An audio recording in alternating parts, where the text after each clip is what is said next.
معزز ناظرین سامعین، السلام علیکم۔ پہلی بات تو یہ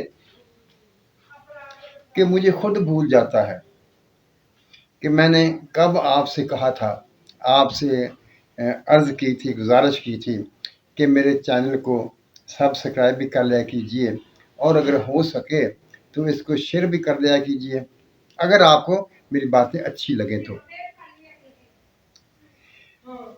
آج پھر میں آپ سے یہی درخواست کرتا ہوں کہ اگر آپ مناسب سمجھیں تو میرے چینل کو سبسکرائب کیجئے اور کوشش کیجئے کہ کچھ شیئر بھی کر دیجئے۔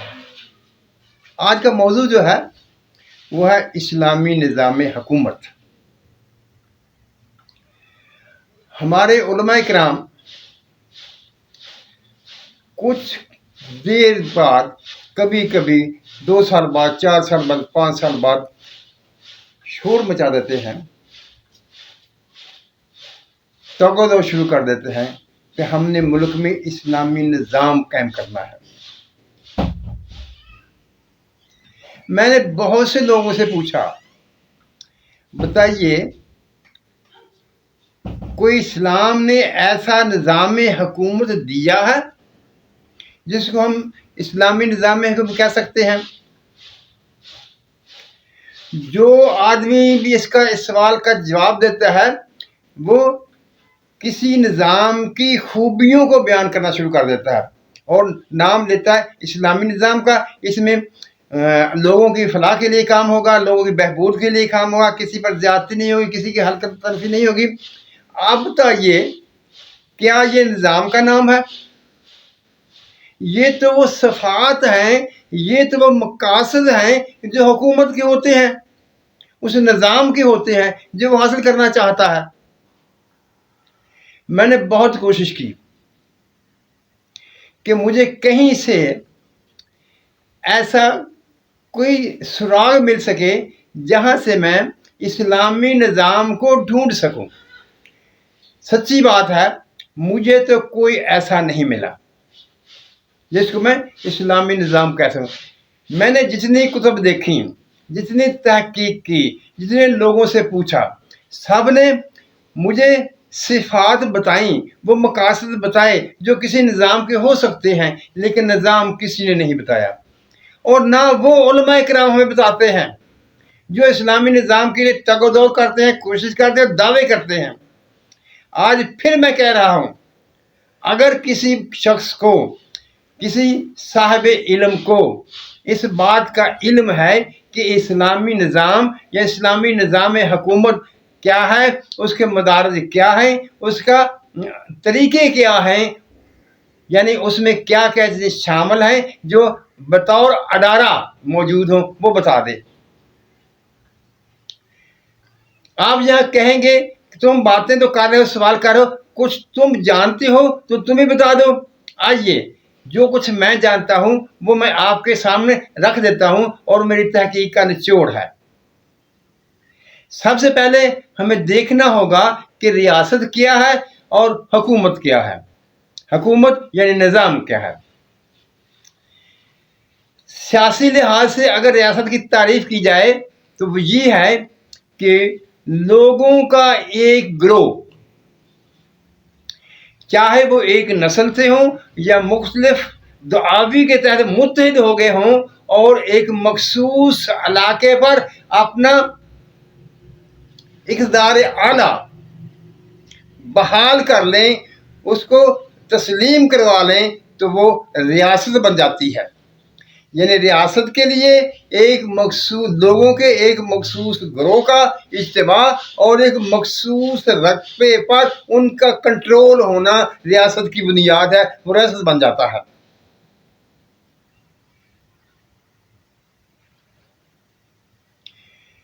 یعنی یہ ضروری نہیں ہے کہ وہ لوگ، وہ گروہ ایک نسل سے ہوں یا مختلف نسلوں سے ہوں یا کسی اور طریقے سے اکٹھے ہوئے ہوں اور چند مقاصد کے لیے وہ اکٹھے ہو گئے ہوں اور انہوں نے ایک مخصوص علاقے پر اپنا کنٹرول کر لیا ہو، تو وہ ریاست بن جائے گی۔ پہلے دور میں ऐसा होता था कि लोग इकट्ठे होते थे और किसी जगह पर कब्जा कर लेते थे, अपना इक़्तिदार बहाल कर लेते थे, रियासत बन जाती थी। लेकिन आजकल ऐसा नहीं होता। आजकल ऐसा होता है कि कुछ इलाकों के लोग इकट्ठे होते हैं, वो मुतालबे करते हैं और मुआहिदों के ज़रिए, यानी दूसरे ग्रोहों से मुआहदा करते हैं, मुआहदा करके अपने एक मखसूस इलाके पर अपना इक़्तिदार आला उनसे तस्लीम करवाते हैं। इस तरह रियासत का वजूद बन जाता है। अब रियासत तो बन गई और एक ग्रोह ने उस मखसूस इलाके पर अपना इक़्तिदार आला भी बहाल कर लिया, लेकिन जिस मकसद को वो इकट्ठे हुए थे, जिस मकसद को हासिल करने के लिए वो इकट्ठे हुए थे, और उन्होंने एक मखसूस इलाके पर अपना कंट्रोल किया, रियासत की इब्तिदा की, वो अपने मकासद को हासिल करने के लिए जो निज़ाम वज़ा करेंगे वो निज़ाम हुकूमत कहलाएगा। यानी वो लोग चुने जाएंगे, उनको ओहदे तकसीम किए जाएंगे। जैसा कि अगर हम आजकल की हुकूमतों का जायज़ा लें तो हमें नज़र आता है कि कहीं सेनेट होता है, कौमी असम्बली होती है, उसके हिस्से होते हैं, ईवान बाला होता है, ईवान ज़ेरी होता है, सदर होता है, वज़ीर आज़म होता है, गवर्नर होता है। ये और इस किस्म के जो ओहदे हैं ये उस हुकूमत को बनाते हैं, उस हुकूमत की इमारत को कायम करते हैं। जहाँ तक मेरे मुताले का तल्लुक है, मैंने ना तो कुरान में कहीं ऐसी तफसील पढ़ी है जिसमें हुकूमती अदारों को बयान किया गया हो, और ना ही हदीस मुबारका में ऐसे अदारों का जिक्र किया गया है जो इसकी हुकूमत तश्कील होती है, जिनसे एक निज़ाम बनता है। अगर मेरी ये बात सच है, क्योंकि मैं कोई इल्म कुल तो नहीं हूँ और ना ही मेरा इतना ज़्यादा मुतालिया है कि मैं दावा कर सकूँ कि जो बात मैंने कही है वही हक है, वही सच है। मैं गलत भी हो सकता हूँ, लेकिन अगर कोई शख्स ऐसा हो जो मुझे गलत कर दे, मुझे गलत साबित कर दे, तो मैं अपनी गलती तस्लीम कर दूंगा। लेकिन मुझे तो कहीं नज़र नहीं आया। जब हमें इस्लामी निज़ाम का, इस्लामी तर्ज हुकूमत का कोई नक्शा ही नहीं मिलता, तो हम किस चीज़ का दावा करते हैं कि हम इस्लामी निज़ाम चाहते हैं, हम इस्लामी निज़ाम के तहत काम करेंगे। वो जो मकासद हैं, जो असूल हैं, जो खसूसियत हैं, वो उस निज़ाम की सिफ़ात हैं। हम सिफ़ात बयान करते हैं और हर कोई जो उठता है वो सिफ़ात ही बयान करता है, लेकिन उसके अदारे बयान नहीं करता। क्या हम मुसलमान इतने ही कमज़ोर हैं कि आज 1500 साल मुकम्मल होने के बाद भी हम इस्लामी निज़ाम के अदारे मुकम्मल नहीं कर सके, अदारों को बयान नहीं कर सकते, जिसे पूरी उम्मत मुसलमान तस्लीम कर ले कि निज़ाम हुकूमत और हुकूमत के अदारे ये होंगे। जमहूरियत, बादशाहत, चंदसरी हुकूमत और मुख्तलिफ और तरीके जो माजी में रहे हैं, क्या इस्लाम में ऐसा कोई निज़ाम नहीं? यही एक ऐसा मसला है, अगर हम इसको हल कर लें तो इसकी बुनियाद पर बहुत से और मसले हल हो जाएंगे। खिलाफत, कुछ लोग कहेंगे कि हज़रत सल्लल्लाहु अलैहि वसल्लम ने खिलाफत का सब्र दिया। खलीफा जो है वो सरबराह तो हो सकता है, लेकिन एक निज़ाम नहीं हो सकता।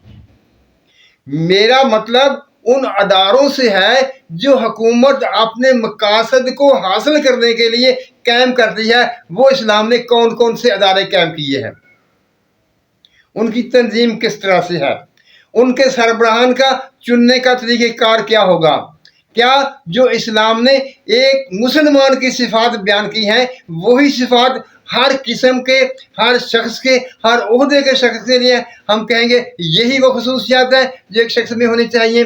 हम ये तो कह सकते हैं कि ये एक मुसलमान की खसूसियत होंगी, लेकिन आप जानते हैं कि ये एक पेचीदा दुनिया है।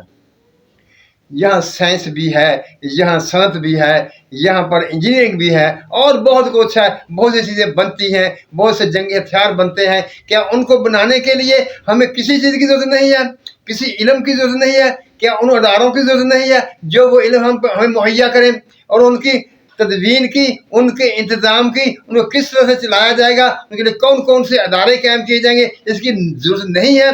सिर्फ एक ही शख्सियत जिसका नाम हम खलीफा रखते हैं वही सब काम करेगी। या एक शख्स जिसको काजी मुकर्रर कर देगा, तुमने मुआशरे में इंसाफ कायम करना, इंसाफ के फैसले करने, वही पूरा निज़ाम बन जाएगा। कोई शख्सियत पूरा निज़ाम नहीं होती।